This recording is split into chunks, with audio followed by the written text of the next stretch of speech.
નારણભાઈ તેમના પત્ની રસીલાબેનને પોતાના રૂમમાં બેસીને રોજની જેમ ધંધાના હાલચાલ સંભળાવી રહ્યા હતા કે એટલામાં તેમનો મોટો દીકરો આવ્યો અને બોલ્યો કે પપ્પા જરાક તિજોરીની ચાવી તો આપો. અરે અરે શું થઈ ગયું? કઈ નહીં, બસ 15,000 રૂપિયા જોતા હતા. પપ્પા તમને તો ખબર છે કે મારી ગાડી રિપેર કરાવડાવવાની છે. અચ્છા ઠીક છે રસીલા, જરાક ચાવી તો આપજે. એટલે રસીલાબેને પોતાની કમરેથી ચાવીનો ચૂડો કાઢીને તેમને આપી દીધો અને મોટો દીકરો હજી ગયો જ હતો કે એટલી જ વારમાં નાનો દીકરો આવી ગયો. પપ્પા, બાળકોની સ્કૂલની ફીસ ભરવાની છે એટલે મને 20,000 રૂપિયા જોઈએ છે, જરાક આપો તો. મારો પગાર હજુ સુધી થયો નથી. જ્યારે પગાર આવી જશે તો હું તમને પાછા જરૂર આપી દઈશ. નારણભાઈ બધું જાણતા હતા, બધું સમજતા હતા કે બંને દીકરાઓ શું કરી રહ્યા છે, પરંતુ છતાં પણ એમ વિચારીને ચૂપ રહી જતા હતા કે શું ફરક પડવાનો છે કે મારા જ બાળકોને. આમ તો નારણભાઈ ક્યારેય પણ ના પાડતા નહોતા તિજોરીની ચાવી આપવાથી, પરંતુ ક્યારેક કારણ પૂછી પણ લેતા તો દીકરાઓ કહેતા કે શું પપ્પા, તમને અમારા ઉપર વિશ્વાસ નથી? શું એટલે? નારણભાઈ હસી નાખતા અને રસીલાબેન હંમેશા તેમને ટોકતા કે છોકરાઓ ઉપર આટલું બધું લૂંટાવી નાખો, પરંતુ નારણભાઈ માનતા નહીં. અરે રસીલા, તું તો જાણે છે કે મારા દીકરાઓમાં મારો જીવ છે. એટલે રસીલાબેને કહ્યું, એ બધું તો ઠીક છે, પણ ગડપણ માટે પણ કંઈક. તેમની વાત વચ્ચેથી કાપીને નારાયણભાઈ બોલ્યા, અરે ભાગ્યવાન, ગડપણની ચિંતા તું ન કર. આપણા બંને દીકરાઓ ખૂબ જ સમજદાર છે, ખૂબ જ પ્રેમ કરે છે આપણને. જે સંસ્કાર આપણે આપણા છોકરાઓને આપ્યા છે એના ઉપર મને પૂરો વિશ્વાસ છે કે ક્યારેય પણ કઈ વાંધો નહીં આવી શકે. આ સાંભળીને રસીલાબેન ચૂપ રહી જતા, પરંતુ મનમાં ક્યાંક ને ક્યાંક વિચાર તો ચાલતો જ રહેતો હતો. વિચારતા, તમને પણ કેટલા ભોળા છો. આજના જમાનામાં પોતાના માટે કંઈક ને કંઈક જરૂર બચાવીને રાખવું જોઈએ. દીકરાઓ તો પોતાના છે, પરંતુ વહુઓ તો પારકા ઘરેથી આવી છે ને, અને આમ પણ આરામથી વધારે. શું અમારી વહુઓને સારી રીતે ઓળખું છું. આ બધો વિચાર કરતા કરતા રસીલાબેને એકીટશે પોતાના પતિને નિહાળી રહ્યા હતા. એટલામાં નારાયણભાઈએ ચપટી વગાડીને તેમની વિચાર શૃંખલાના ક્રમમાં ભંગ કરી નાખ્યો. રસીલાબેન પોતાના વિચારોની દુનિયામાંથી બહાર આવી ગયા. નારાયણભાઈ બોલ્યા, અરે ભાગ્યવાન, ક્યાં ખોવાઈ ગઈ હતી? મારી ચાનો સમય થઈ ગયો છે. આજે મળશે કે પછી તે બનાવી લઉં? નારાયણભાઈએ મસ્તી કરતા કહ્યું. એટલે રસીલાબેન બોલ્યા કે અરે તમે શું કામે ચા બનાવશો? હું ભોલાને અવાજ દઉં છું, તે બનાવી દેશે. રસીલાબેને રસોડાના કામ માટે અને ઘરના બીજા કામ કરવા માટે થઈને એક 17-18 વર્ષનો નોકર રાખ્યો હતો, જેથી વહુઓ ઉપર કામનો વધારે બોજ ન પડે, કેમ કે આ ઉંમરમાં તે પોતે પણ વધારે કામ નહોતા કરી શકતા. રસીલાબેન બોલ્યા, પોતે ચા બનાવવાની વાત કરી રહ્યા છો? ચા બનાવતા આવડે પણ છે? એટલે નારાયણભાઈ હસીને બોલ્યા, મને ચેલેન્જ ના કરતી, ખૂબ જ સરસ ચા બનાવું છું હું. ચલ આજે તને ચા બનાવડાવીને પીવડાવી દઉં. એવું કહેતા નારાયણભાઈ રસોડામાં જઈને ચા બનાવવા લાગ્યા. એટલી જ વારમાં ભોલો જ આવી ગયો. અરે બાપુજી, હું શેના માટે છું? હું ચા બનાવી દઉં. ના ભોલા, આજની ચા હું બનાવીશ અને તને પણ પીવડાવીશ. એવું કહેતા નારાયણભાઈ દેશ ચાલુ કરવા લાગ્યા. આજે પોતાના પત્ની માટે થઈને ગીત પણ ગાવા લાગ્યા. બહાર બંને વહુઓ પોતાનું હસવું મુશ્કેલીથી રોકીને ઊભી હતી. સાંજે રસીલાબેન અને નારાયણભાઈ રોજની જેમ શેર સપાટા કરવા માટે બહાર નીકળ્યા. રસીલાબેન પોતાની જાતને ખૂબ જ ભાગ્યશાળી માની રહ્યા હતા કે તેમને નારાયણભાઈ જેવા સમજદાર માણસ મળ્યા છે. પરંતુ કહેવાય છે ને કે ક્યારેક પોતાના ભાગ્યને પોતાની જ નજર લાગી જાય છે. હજી થોડેક જ દૂર નીકળ્યા હતા કે જોયું કે સામેથી એક તેજ ગતિથી કાર બેકાબુ થઈને તેમની તરફ આવી રહી હતી. કંઈ સમજી શકે તેનાથી પહેલા જ કારે તેને બંનેને ટક્કર મારીને બહાર રીતે ઘાયલ કરી નાખ્યા. જ્યારે ભાનમાં આવ્યા તો રસીલાબેનને પોતાની જાતને હોસ્પિટલના પલંગ ઉપર જોયું તો એક નર્સ તેમને બાટલો ચડાવી રહી હતી. તેમણે ઉઠતા જ નારણભાઈ વિશે પૂછ્યું તો નર્સે કહ્યું કે નારણભાઈ આઈસીયુમાં છે. હકીકતમાં તેમને ખૂબ જ વધારે ગંભીર ઈજાઓ થઈ હતી, જેને કારણે તેમની હાલત હજુ સુધી ગંભીર હતી. આ સાંભળતા જ રસીલાબેન પોતાનો બાટલો ચડેલો હતો તે નર્સને કહીને બંધ કરાવડાવ્યો અને ઊભા થઈને ચાલતા થયા. આજે તેમને દવાખાનામાં પણ એટલી હિંમત આવી ગઈ હતી કે કોઈ તેમને રોકી ન શકે. નર્સ અને હોસ્પિટલના અન્ય કર્મચારી તેમને પાછળથી અવાજ દઈ રહ્યા હતા, છતાં પણ રસીલાબેનને જાણે કાનેથી સંભળાતું જ બંધ થઈ ગયું હતું. ફક્ત ને ફક્ત નારણભાઈની પ્રેમભરી વાતો જ તેમના કાનમાં ગુંજી રહી હતી. નારણભાઈ ને આટલી ખરાબ અવસ્થામાં જોઈને રસીલાબેન તેમને જોતા જ રહી ગયા. થોડી વાર પહેલા જ જે નારણભાઈ તેમની સાથે હસતા, વાતો કરતા, ચક્કર મારતા નીકળ્યા હતા તે હોસ્પિટલના પલંગ ઉપર ઘાયલ અવસ્થામાં બેશુદ્ધ પડેલા હતા. રસીલાબેન પોતાની જાતને સંભાળી ન શક્યા. ઉઠો ને જુઓ, તમારા આશરે તો હું જિંદગી જીવી રહી હતી. તમે જ છો કે જે મારા મનની ભાવનાઓને સમજી શકો છો. હવે તમે જ આ રીતે મારાથી રિસાઈ જશો તો મારું શું થશે? કહેતા કહેતા રસીલાબેન જોર જોરથી રડવા લાગ્યા. આખરે તેમને પણ ખૂબ જ નબળાઈ આવી ગઈ હતી. રસીલાબેનને હોસ્પિટલના પલંગ ઉપર સુવડાવવામાં આવ્યા અને તેમને આરામ કરવા માટે કહેવામાં આવ્યું. નારણભાઈની ચિંતા જ રસીલાબેનને અંદરથી અંદર ખાઈ રહી હતી. આંખો બંધ કરીને રસીલાબેન પોતાના પતિ સાથે વિતાવેલા મીઠા પળોને યાદ કરી રહ્યા હતા કે એટલામાં જ અવાજ આવ્યો કે બા. આંખો ખોલીને જોયું તો સામે તેમનો નોકર ઊભો હતો અને રસીલાબેનની આવી હાલત જોઈને તેની આંખોમાં આંસુ આવી ગયા હતા. તે બોલ્યો કે થોડુંક ખાઈ લ્યો બા. રસીલાબેન રૂમમાં બધે નજર ફેરવવા લાગ્યા. આસપાસ જોયું કે કોઈ જ નહોતું. ભોલાએ કહ્યું કે બધા લોકો ઘરેથી જતા રહ્યા હતા, તો મને લાગ્યું કે તમે હોસ્પિટલમાં એકલા હશો એટલે તમારા હાલચાલ જાણવા માટે આવી ગયો. આવતા આવતા થોડુંક જમવાનું પણ લઈ આવ્યો. ઊભા થાવ બા, થોડુંક જમી લ્યો. બાપુજી પણ જલ્દી ઠીક થઈ જશે, તમે ચિંતા ન કરો. ભોલાનો સ્નેહ જોઈને રસીલાબેનને થોડીક હિંમત મળી. તેમને લાગ્યું કે તેમની સાથે કોઈ તો ઊભું છે આ દુઃખની ઘડીમાં. એટલી વારમાં નર્સ અંદર આવી અને બોલી કે રસીલાબેન, તમારા પતિ ભાનમાં આવી ગયા છે. ભોલો તેમને નારણભાઈ પાસે લઈ ગયો અને નારણભાઈ ભાનમાં તો આવી ગયા હતા, પરંતુ પોતાના હાથ પગ હલાવી શકતા ન હતા. આ જોઈને રસીલાબેન પીડા અને ચિંતાથી ઘેરાઈ ગયા, પરંતુ પોતાના પતિ સામે તેઓ કમજોર પડવા નહોતા માંગતા. એટલા માટે તરત જ પોતાની પીડા પોતાની આંખોમાં દબાવીને નારણભાઈ તરફ જોઈને સ્માઇલ કરીને બોલ્યા કે ભગવાનનો આભાર છે કે તમે ઠીક છો. આપણે હવે જલ્દી આપણા ઘરે જતા રહીશું. તબિયતમાં થોડો સુધારો થયા બાદ તે બંનેને હોસ્પિટલમાંથી રજા મળી ગઈ અને તે બંને ઘરે તો આવી ગયા હતા, પરંતુ નારણભાઈ હવે વ્હીલચેર ઉપર આવી ગયા હતા. તેઓ હરવા ફરવામાં અસમર્થ હતા. હવે ઘરે આવ્યા પછી તો જાણે રસીલાબેન અને નારણભાઈની જિંદગી જ પલટાઈ ગઈ. જે લોકો ક્યારેક ઘરના મુખિયા હતા, આ ઘરની રોનક હતા, તે બંનેને હવે ઉપેક્ષાની નજરોથી જોવામાં આવતા હતા. છોકરાઓને પોતાના માતા પિતા બોજ લાગવા લાગ્યા હતા.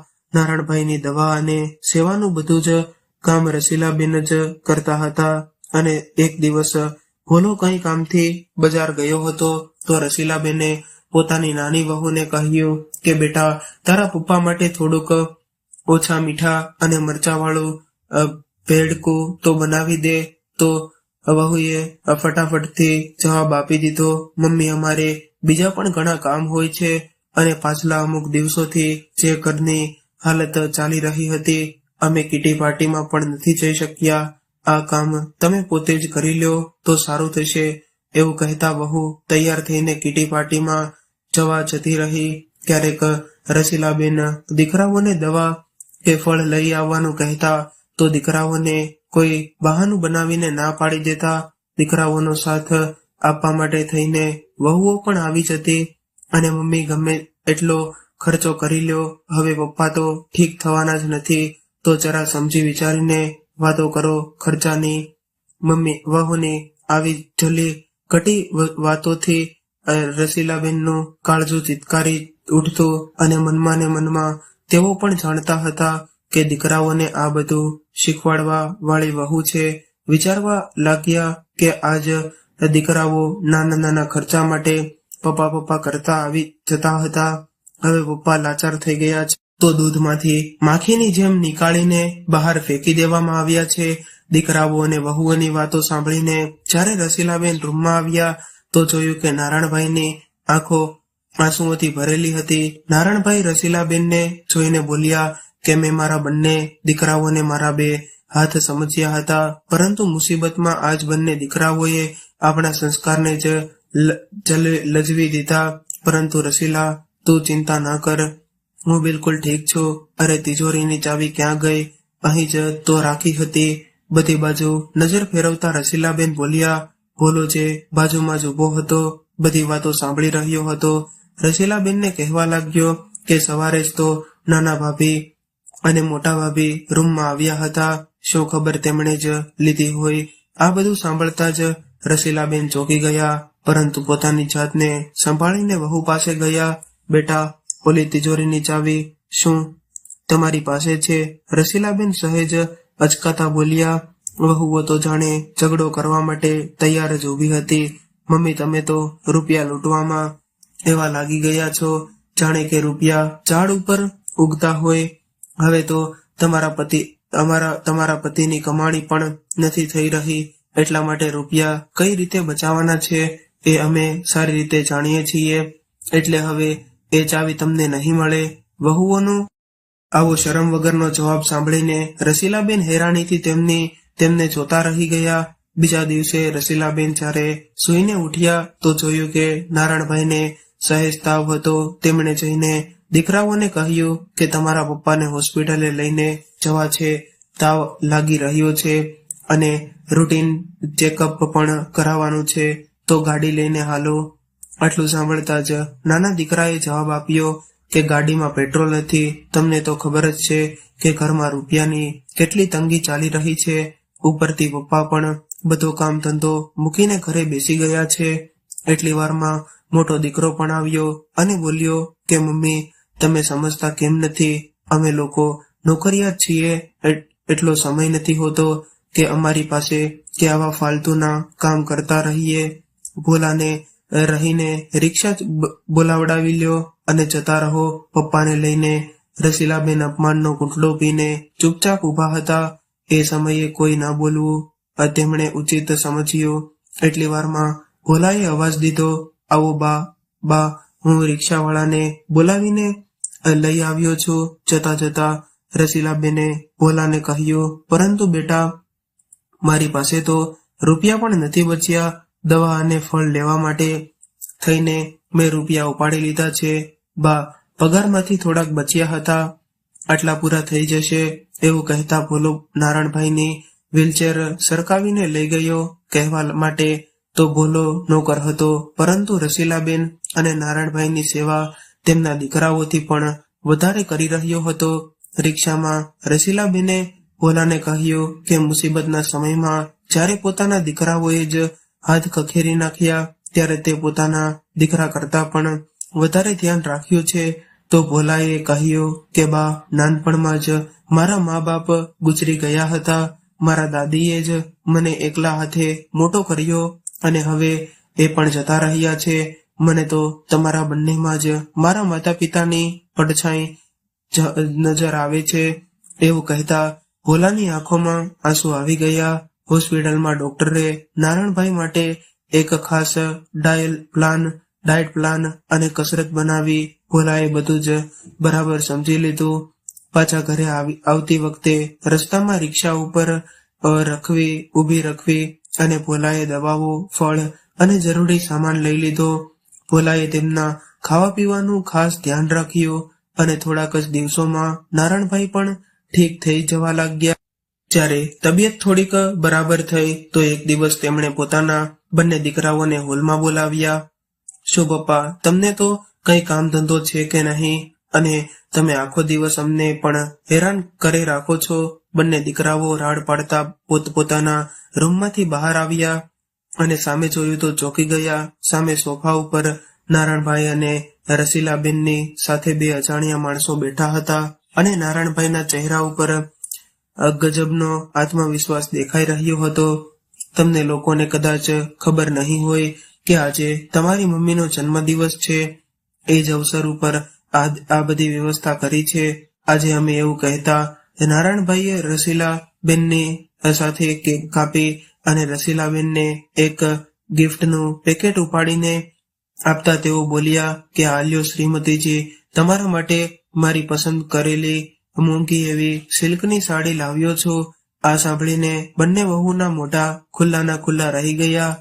શું થયું? હેરાન થઈ ગયા કે આ લાચાર નકામા કરડા બાપ પાસે આટલા રૂપિયા ક્યાંથી આવી ગયા? ચલો આજે તમને લોકોને પણ સરપ્રાઈઝ આપી જ દઉં. નારાયણભાઈએ પોતાની પાસે બેઠેલા બંને વ્યક્તિઓનો પરિચય આપ્યો અને આ મારા વકીલ મિત્ર છે દામોદરભાઈ, જેમને મેં મિલકતનો ભાગ પાડવા માટે થઈને બોલાવ્યા છે, અને આ છે દિનેશભાઈ, જેમને મેં આ મકાનને 1 કરોડ ને 20 લાખ રૂપિયામાં વેચી નાખ્યું છે.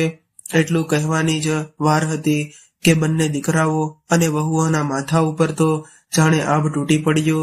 પરંતુ પપ્પા, તમે અમારી રજામંદી વગર આવું કઈ રીતે કરી શકો?